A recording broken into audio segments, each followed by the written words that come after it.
Saudara sekalian, jumpa lagi dengan PJP Ginting Channel Opini Kebangsaan. Tema yang kita angkat kali ini, membela Jokowi dari serangan brutal AHY, Anies, Yusuf Kala tentang utang dan infrastruktur jalan. Seperti biasanya, sebelum masuk ke topik bahasan, dimohon agar video ini ditonton sampai tuntas tanpa di-skip agar tidak terjadi kesalahpahaman. Saudara, beredar luas di berbagai media massa dan platform media sosial. Ketiga orang ini, AHY, Anies, dan Yusuf Kala, melakukan serangan brutal terhadap kinerja Presiden Jokowi berkaitan dengan utang dan infrastruktur jalan. Sebagai rakyat yang terus mencermati kinerja dan perilaku politik para pemimpin bangsa dan negara, merasa perlu meluruskan berbagai pernyataan dari mereka yang merasa sebagai tokoh politik, tokoh publik, dan pemimpin, sebagai upaya edukasi terhadap sesama rakyat yang sering diposisikan sebagai objek dari perilaku politik mereka. AHY, seorang pensiunan mayor Angkatan Darat, pernah didapuk sebagai calon gubernur DKI tahun 2017 yang gagal, menerima tongkat kepemimpinan Partai Demokrat yang diperoleh melalui proses pemberian. Usia masih relatif muda, namun sudah kaya raya. Selalu siap membela bapaknya, SBY, Presiden ke-6 yang minim prestasi. Mengagung-agungkan capaian kinerja bapaknya dengan berhalusinasi sambil menyerang secara brutal capaian kinerja Presiden Jokowi. AHY tanpa sedikit pun punya rasa malu meluncurkan pernyataan-pernyataannya tentang besaran utang yang dibuat oleh Jokowi hingga kini mencapai 7.000 triliun. Dengan pongahnya AHY menyatakan Jokowi mewariskan utang begitu besar yang harus dibayar oleh rakyat generasi mendatang. AHY lupa bahwa untuk membangun bangsa dan negara harus berkesinambungan dari periode yang satu ke periode berikutnya. AHY harus tahu bahwa SBY mewariskan utang ke Jokowi sebesar 2.800 triliun, defisit APBN, dan belanja hanya untuk 4 bulan saja. Utang warisan SBY yang sebesar 2.800 triliun itu bunganya 250 miliar rupiah per tahun. Kalau dihitung 9 tahun, bunga itu telah menjadi 2.000 triliun dan 250 miliar. Artinya, utang warisan SBY sebesar 2.800 triliun rupiah ditambah 2.000 triliun ditambah 250 miliar atau sama dengan 4.800 triliun 250 miliar. Kalau sekarang utang Indonesia 7.000 triliun, Presiden Jokowi secara real hanya menambah utang 2.100 triliun 750 miliar. Bandingkan dengan SBY, 10 tahun berkuasa melakukan utang hingga 500 triliun per tahun atau setara 5.000 triliun. Utang diwariskan 2.800 triliun.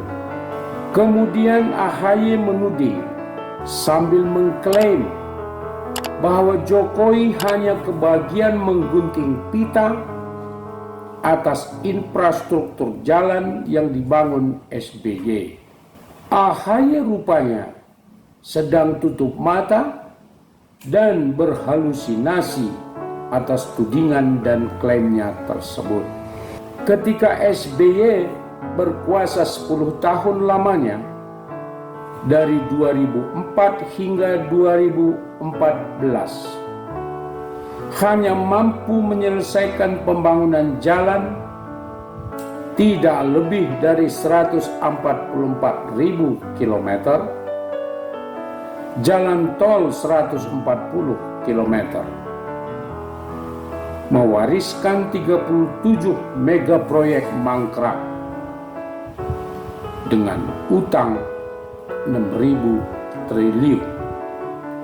Bandingkan dengan Jokowi, hanya dengan pertambahan utang sebesar 2.100 triliun 750 miliar mampu membangun infrastruktur jalan negara, provinsi, kabupaten, kota sebanyak 380.000 km, jalan desa 325.000 km. Jokowi juga masih membangun ribuan embung, ratusan dam, puluhan pelabuhan udara, puluhan pelabuhan laut, terminal peti kemas, pelabuhan dan terminal ikan, ratusan ribu rumah rakyat, jutaan sertifikat, kereta api di Sulawesi, LRT, MRT, kereta api cepat, dan masih banyak lagi. Terpenting, tidak ada yang mangkrak. Siwan Abud Johannes Anies, seorang rektor yang merebutnya jadi juri latif, seorang menteri pecatan, Gubernur DKI 2017-2023, baca pres Nasdem 2024, antitesa Jokowi, bapak politik identitas, juga membuat pernyataan brutal tanpa dasar.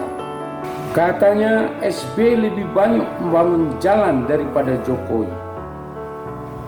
Hanya 30% dari capaian SBY.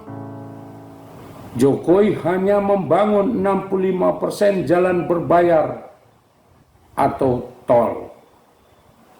Tidak berpihak pada rakyat, hanya menguntungkan orang kaya saja. Kurang ajar benar Wan Abud ini. Hanya demi kuasa dan syahwat, Presiden rela membodohi rakyat yang tak bodoh lagi. Mestinya Anies koreksi diri dong. Dengan anggaran 80 triliun setahun atau 400 triliun 5 tahun, apa yang dilakukannya di DKI Jakarta? OCOK yang gagal total, rumah DP 0%, hanya 9.000 rumah dari target 1 juta. Tempat pembuangan sampah di Cilincing yang gagal, JIS yang tak sesuai standar, pemotongan pohon-pohon di Monas yang tidak jelas arahnya,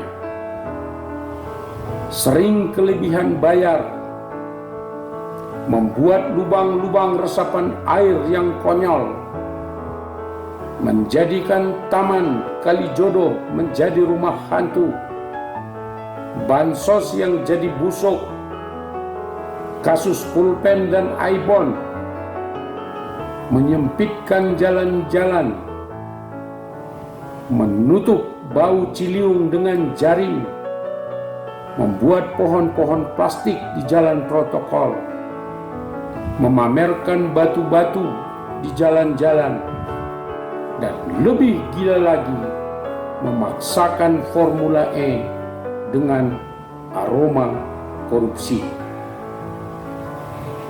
Anies si gak bener ini perlu koreksi diri sebelum brutal menyerang Presiden Jokowi.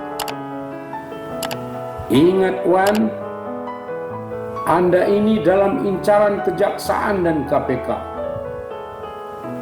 Jangan karena kepingin jadi presiden, Wan Abud menciptakan hoaks ke masyarakat. Terakhir adalah Pak Tua si kumis caplin, kakek Yusuf Kala. Seabrek jabatan masa lalu, baik sosial, ekonomi, dan politik.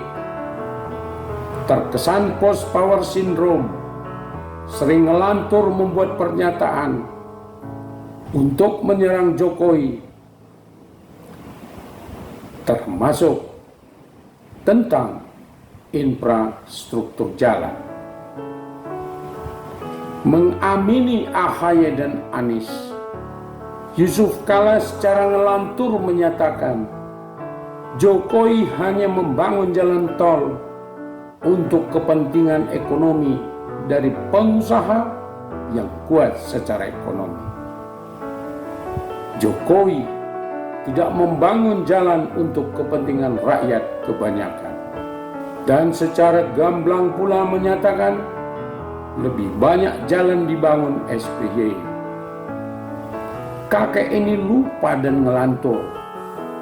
Dia sendiri adalah bagian dari mereka yang mendapatkan kue jalan tol itu.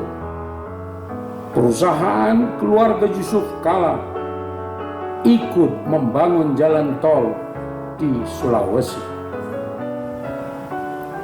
Bagaimana pikiran Pak Tua ini ya? Kenapa tidak berpartisipasi membangun jalan negara, provinsi, kabupaten untuk kepentingan rakyat? Malah merebut untuk membangun jalan tol. Alasan cuan kali, ya bos. Sudahlah Pak Caplin, lebih baik nimang cucu di rumah daripada kebanyakan cangkem busuk di ruang publik. Opini kebangsaan. Mereka yang merasa sebagai tokoh masyarakat, tokoh sosial, tokoh ekonomi, tokoh politik, harus bijaksana membuat pernyataan di ruang publik. Terlebih pernyataan tersebut hoaks dan tidak berdasar, karena dapat memecah belah bangsa dan negara.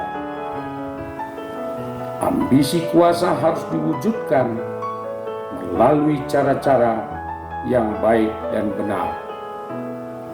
Mari kita buat Indonesia makin kuat dan bermartabat.